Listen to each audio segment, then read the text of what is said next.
Hey everybody, and welcome back to another episode of Dropkick SoCal, the pro wrestling podcast here located, in sunny California. Somewhere in California. Yeah, sometimes too sunny. But yeah, I'm Mooski. And I'm Charlie Verse. Cool. And again, as stated in the previous episode, we're gonna try to switch around our scheduling for uploading our podcast episodes in an attempt to hopefully reach more of you guys out there, get to know more of you wrestling fans out there. Give us a like, follows, comments, all that stuff on our IGs, our TikToks, our Twitter. Yeah, please retweet. Yes, please. We want to get to know you guys. We want to nerd out about wrestling. And speaking of that, we are going to nerd out today, aren't we? Yes, we are. Yes, we are. Because, again, with the rescheduling, we may have to catch up on some news on the next episodes. But for now, we're going to keep it fun. We're sticking to our favorite WWE matches. All right. Which is hard to choose, Because there's a lot to choose from. It's been around for a long time. Pretty much, yeah. So, but we're keeping it to 3. For me, man, mine are in, no particular order. I don't know about you. You got, a 1, 2, 3? Nah. No? Just it's all free. Gotcha. All right. Yeah, same here, man. Because, again, I can't. I hate putting things in order. And then, go ahead. Yeah, then with certain matches, you can't do it. Yeah. All right. There's certain matches you can, depending what kind of match you're talking about. Exactly. But not with all of them. Yeah, I know. But it's cool, I mean, some things I can rank, but I not with this one. Not with this one now. Heck no. But yeah, you'd like to go first, man? I'll leave it to you. You sure? I'll leave it to you. Alrighty, man. So, again, we're discussing our top 3 WWE matches. Let's see here. So, for me, man, again, no particular order. I'll talk about this one.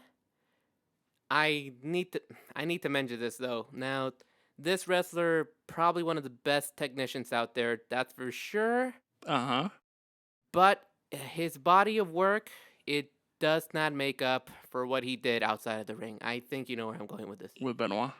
Yes. I mean, Chris Benoit was an incredible technician, man. Kurt Angle could support that. But again, just what he did was just horrendous. If you guys don't know that, just look it up on your own. Yeah, it's too deep to let you talk about. Yeah, please. Just no, let's not do that here. And I'm pretty sure it just traumatized the whole generation. Yep. So we're not going back into that. Yes, we don't want to go back into that. I am glad that we know now about the safety of wrestlers and stuff now. But yeah, now, but it could have been helpful at that time. Yeah, but if you guys, I will say though, guys, please look up this match before you look up what he did, okay? Please. Because for me, man, I gotta be honest, one of my favorite matches. Which one is it? WrestleMania 20 triple threat match between that was a good one. H, That was a good Shawn one. Michaels and Chris Benoit. That was a good one. Yeah. I mean, during that era, man, first of all, it was the whole rivalry between Triple H and Shawn Michaels, the best friends becoming bitter enemies. Then all of a sudden you throw a curveball into that match. Chris Benoit. And he was a total underdog. And nobody was actually expecting him to win. No one was. I mean, no one. Because you see, even when I look back at that match and I'm seeing them in this corner and all that shit, I see Triple H, I see Shawn Michaels, but then Chris Benoit planted there. It's just he doesn't, he didn't fit the moment. No, he didn't. And even though it was for him, he didn't fit the moment. Yeah, and that's the thing, though. It played with our expectations because we thought, well, either Hunter's gonna freaking win again, the whole reign of terror, or Shawn will get, and no one really considered Benoit, And overall, that whole match had great spots and great technician stuff. Oh, I loved it. Yeah, that one spot where they both made you even believe even less, where they both throw Chris Benoit over the announcer table. That's when you knew, okay, there's something here. He's not gonna win. Yeah. Yeah, and that whole drama playing out through Triple H and Shawn Michaels doing really well. Yeah. And yeah, man, it really was. And what I loved about that match, I don't know if you're gonna talk about it. Go for it. Was the ending. Oh yes, I am gonna talk about the ending. It was the ending. I'm gonna talk about the ending. Oh, I'm gonna leave it for you. Okay. Damn it. So you see him.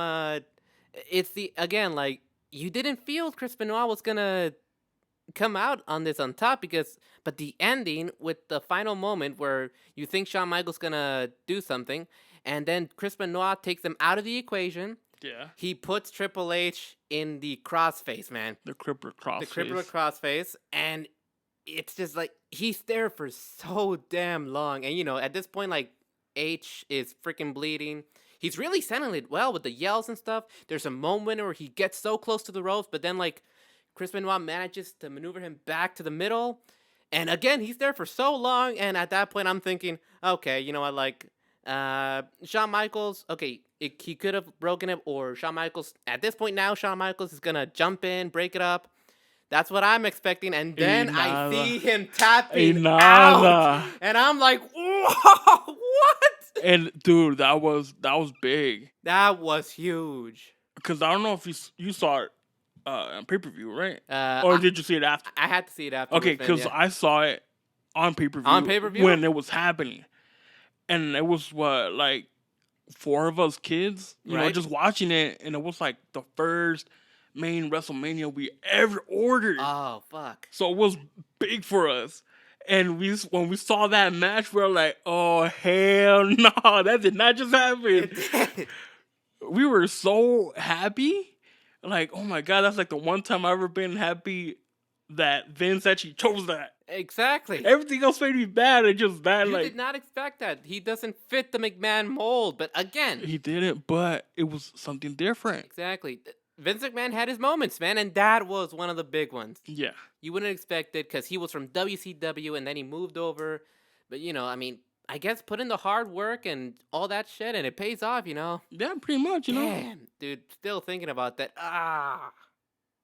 I'm sorry, you already know where I'm going with this. What? Even more beautiful, man, the real life best friends, Eddie Guerrero, like coming out afterwards and at the end when they hug each other. They're both champions, like having gone through this, like traveling Japan, Mexico, and they were traveling buddies. Yes, they were. And so it was even more emotional, even though you didn't know at that time. No, but you just didn't. You knew Eddie Guerrero and Chris Benoit were friends. You knew that they both jumped together. It was like, oh my God, this is special. So fucking good, man. That's still one of the best. That's one of the best ones. One of the best moments, endings of WrestleMania there is, right there. Ah, God, man. Again, it sucks that Eddie's gone, and goddamn what Chris did. But at least, yeah, it sucks. But now, like, we're seeing his older kid. That's right. He's trying to get into wrestling. Yeah, and he's actually training a lot. There's a lot he's overcoming a lot, man. And he wants to take up his dad's name. I mean, if he could do it, go for it. You're gonna get a lot of crap thrown at you, but but if you could do it, go for it. Redeem that name, man. Yeah. All right. Yeah. Well, that was my first match, man. Yeah, not too old, maybe. I mean, like what? Maybe 10. Oh shit! Is that a 20-year-old match now? It's about to be. Oh fuck! It's in 2 more years. It's about to be. All right. Well, either way, still great. We sound like old ass people talking about old ass back in my day. All right, but yeah, I'm okay.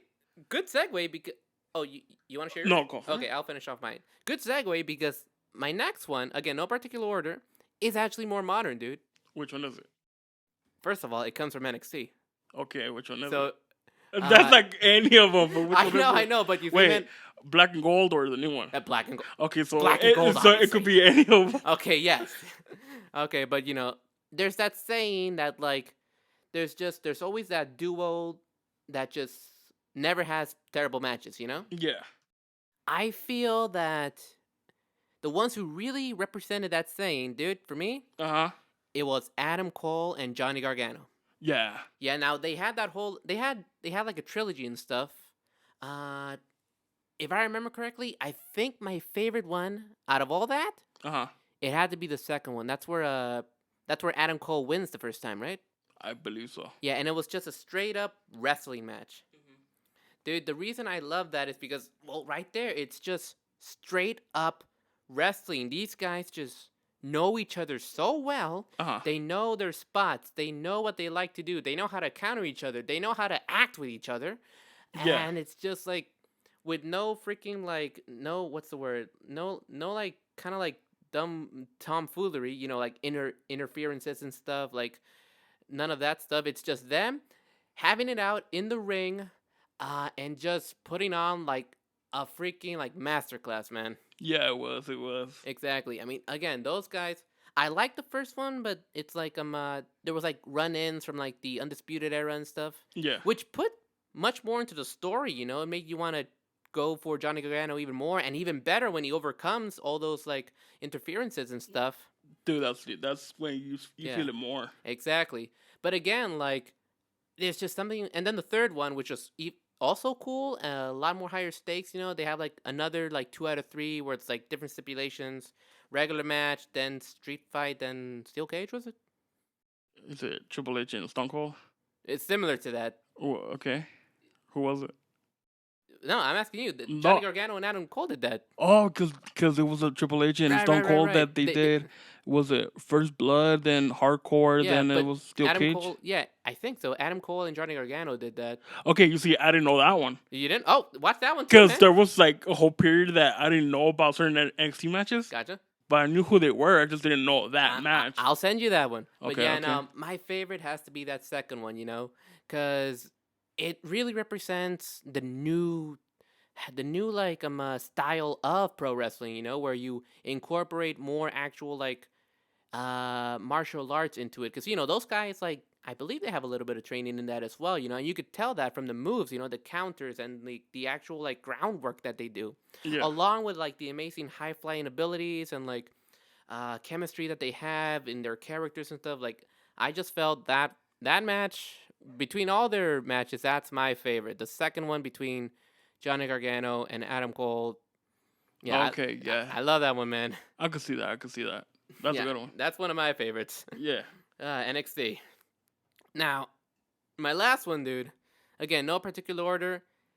Everyone praises this one, but I remember you're not that big of a fan of it. And ¿Cuál? This is why I wanted to put this one in the list. Okay. ¿Cuál?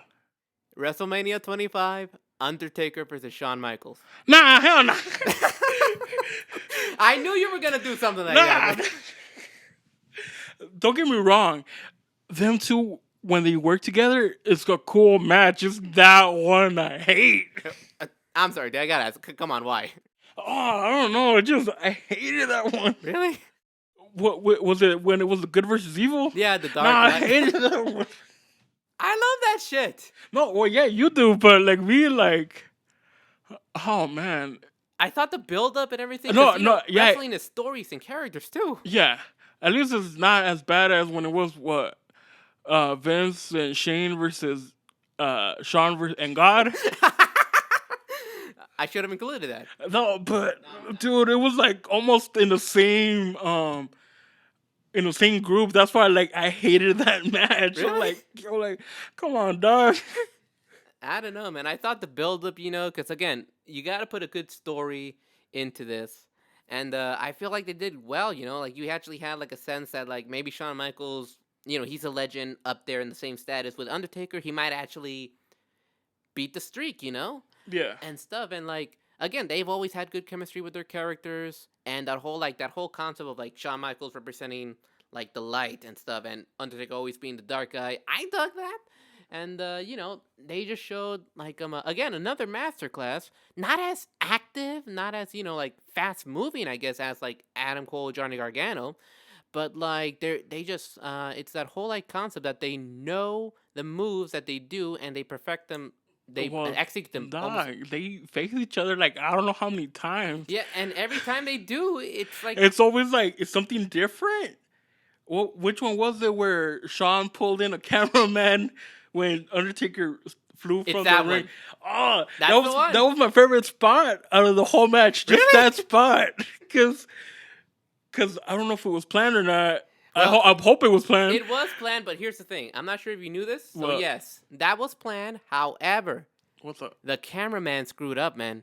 Yeah. You know about this? He didn't catch him properly, and the Undertaker actually ended up landing on his head. Yeah, because you could tell by the way he landed. Yeah. Well, right when he was about to land, you could tell because he was like curved. Exactly. In a certain way, like Yeah, either way, somebody messed up there. Exactly.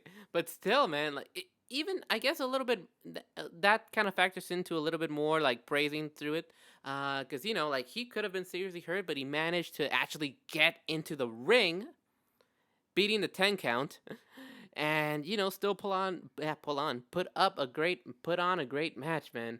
I just personally love that because of the storytelling, the work they do, the characters. I mean, I gotta Yeah, put it up there, man. yeah, And I'm just saying, I'm not sure how much I could agree with this, but some people are saying like, well, that might be the best WrestleMania match. It may not even be Bret Hart versus Stone Cold anymore from 13. oh yeah, yeah. Yeah, who knows, man? But yeah, I mean, I love that match. Those are some of my three favorite matches. Okay, that's a good selection. Thank you, man. All right, So now it's time for mine. go for it.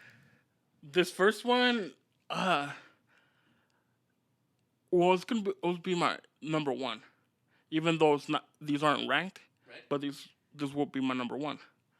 And the first one was when it was Eddie Guerrero versus Brock Lesnar Oh, when he won the when championship? he won the Oh, championship. hell yeah. Because that was the first pay-per-view we ordered ever. Oh, yeah? So because that year was like the first time we ever ordered anything, and so when we saw him winning the championship, we were like, yeah! Everybody was screaming like, yeah! Well, yeah, man, finally. And at the same time, we were having a party.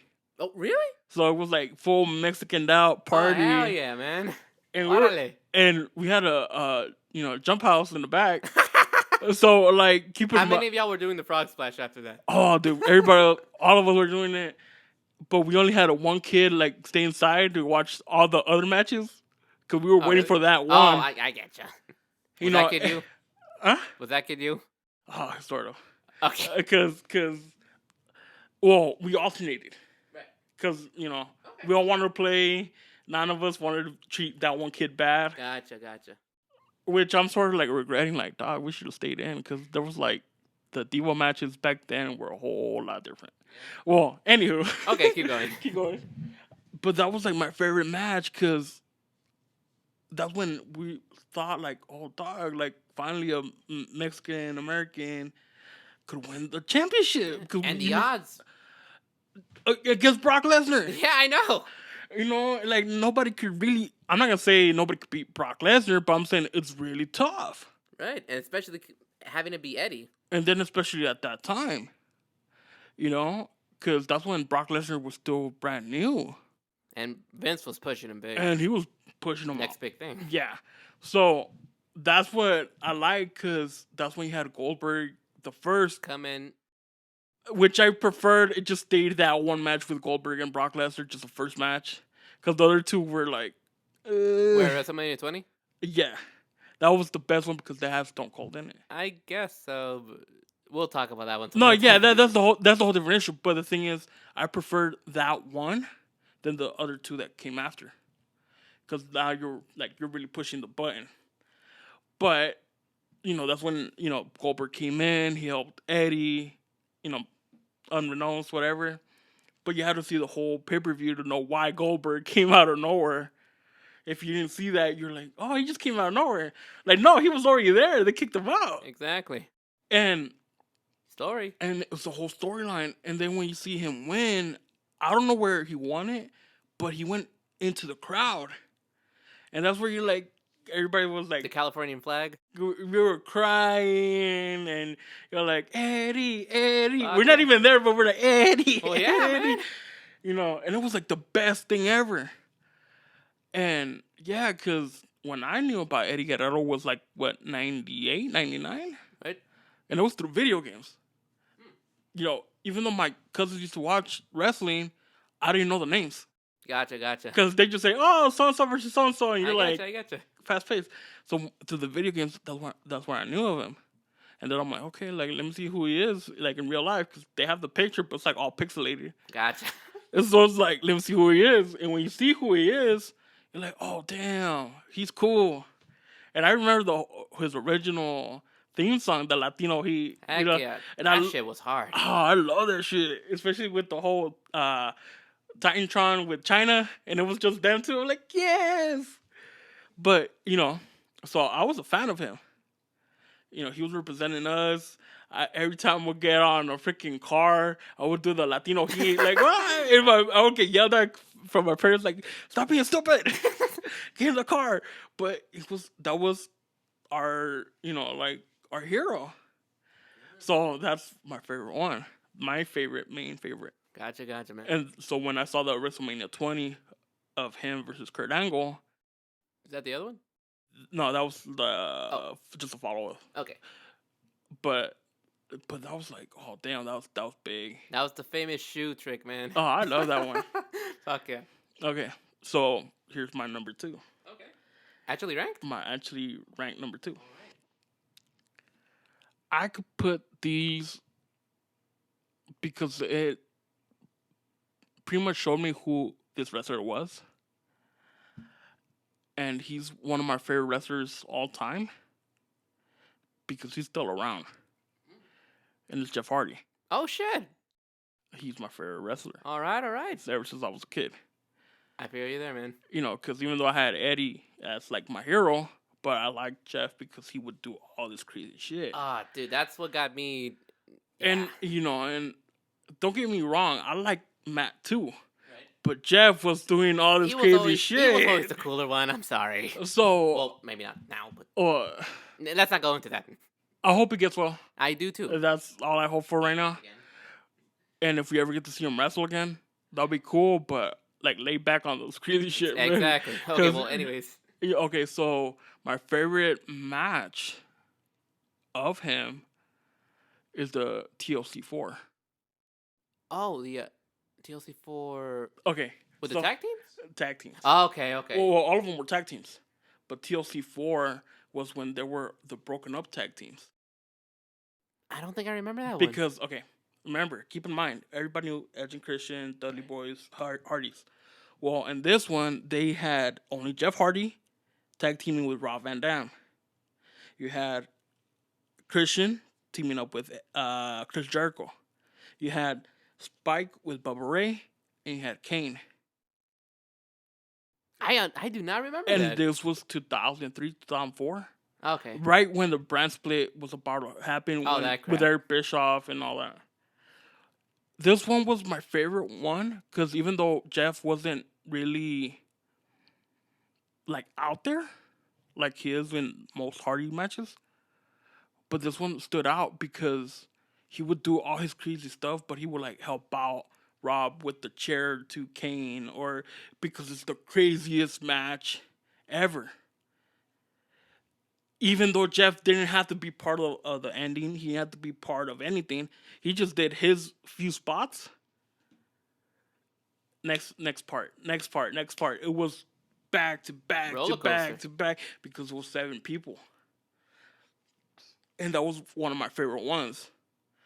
And I did wish that Jeff would have done more stuff in there. But at the same time, this was before all the health stuff. So you gotta keep in mind, like, good thing he didn't do a little bit more.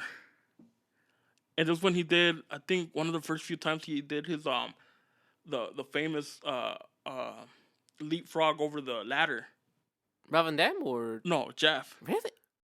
Because remember, he didn't start doing that until after a certain time. Because before that he would do the swanton. Right. But this is when he would leapfrog over a certain higher ladder and leg drop. That's right. It was a leg drop. Yeah. And this was after a certain time. And this was young Jeff, so it's like, you sort of like it. Getcha. So that's number 2. All right. Number 3. That's a tough one right there. Because I'm going through my little Rolodex.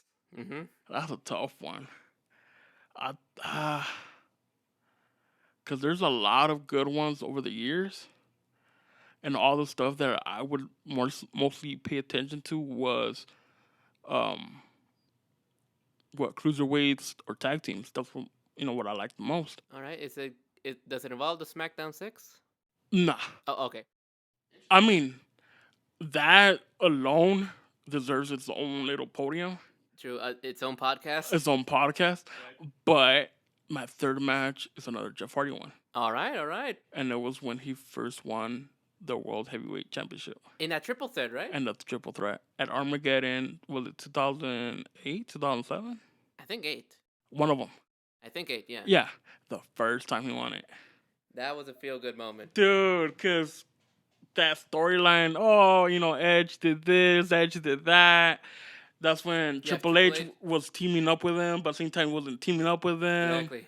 And then, what was it, a week before, he was Intercontinental Champion, then he dropped it to Jericho. Right. So a lot of little stuff was happening, and you were like, I don't think Jeff's going to win this. Now, because you don't know if he's going to be there or not. Exactly. And, this was, I think the beginning of that. I'm not too sure. But at the same time, I don't think he's going to win this. Compared to Triple H and Edge. And Edge, right. I don't think he's going to win this. Next thing you know... He swantons them both. Oh, that was the feel-good moment. Absolutely. I'm I know that move hurts like hell, but that was a feel-good moment. On top of 2 dudes. Imagine just doing it 1. 2 is tough. Exactly. But that was, the best moment because that's when you saw that he was good as a singles wrestler. He was. He didn't need Matt. Matt needed him. Shots fired. Yeah, I'm saying it. I've been a Hardy fan since I was a kid. But let's keep it real. All right. Jeff could do his own thing. He could come up as the Willow. He could come up as Itchweed. Any of his personas. He could do it by himself because he has that charismatic, Yeah, literally. He doesn't need Matt. But when you think about Matt, he was never got to be a world champion, legit one. All the stuff that he's really known for is more tag team. And Jeff is known more as a single. Even though you can see the history, they're always together. Well, not always, but there's when Jeff tag teams with anybody, it's mostly with Matt. But Jeff, he could be his own singles star, and he's like, I don't need him. But it's always cool to see them together. But that one time, Jeff wins the main gold anytime. It's oh shit, that's tough, dude. That's legit. Even when he was in TNA, he didn't need him. And dude, there's some matches from TNA that he's done that's oh shit. That could be a list for another time. That's another whole different list. But yeah, look, man, with Jeff, from what I've seen, while he was in WWE, in the 10s, pretty much, or in the early, before that, you've seen him work with Umaga. You've seen him work with powerhouses. Randy Orton. Everybody. And even though they all talk crap about him, oh, but you weren't in the company, yeah, but look how long he's been around. It's true, man. Yeah, he ain't around right now, but he's still around. He's still wrestling. He hasn't really taken a break. Exactly. He's got some demons, of course. Yeah, everybody does. But exactly. But the thing is, at least he's going through it. And exactly. And yeah, the last 2 are more Jeff Hardy because I've always been a Jeff Hardy fan. All right, man. Yeah. I'm throwing up the hand sign. Yeah, if you guys can't see it. You got I just do it just straight Jeff because he's the main. To me, he's the main one. Gotcha, man. No diss to Matt, even though I just shot so many towards him. But call him Marty Jannetty, basically. You said it, not me. And Jeff Shawn. But the thing is, Jeff could do his own thing, and he's still, no matter what, he's still gonna get some love. I mean, look right now, there's a whole bunch of fan base divided because of him. Some are hating him, some are still loving him. Yeah. But no matter what he does, he still gets love because he's Jeff. Indeed. And it is what it is. It is Indeed, what it is. All right, well, that was fun, man. Yeah, that was fun. Yeah, so guys, just a cool little episode of us reliving our favorite moments, our favorite matches from 20 years ago. Hey, I have at least one from 2-3 years ago. Okay, but whatever. I'm trying to be hip. And some of us have bad body parts, so think about that. Indeed. Oh well. But yeah, hey guys, if you guys get the chance, comment down below, share with us your favorite moments and stuff, whether it's on YouTube, IG, It hurts when it gets cold. But yeah, Yeah. share us anywhere. Talk to us on Twitter. Exactly. We're around. Indeed. We're two real people. Just nerding out about wrestling, y'all. Yeah. Alrighty. But yeah, guys, hopefully we get to do more stuff like this. We'll recap on some news, whatever comes up next time. Hopefully, there's definitely gonna be some news. Oh yeah. Yeah. All right, guys. But until then, we'll talk to you again. Take care and peace out. Laters.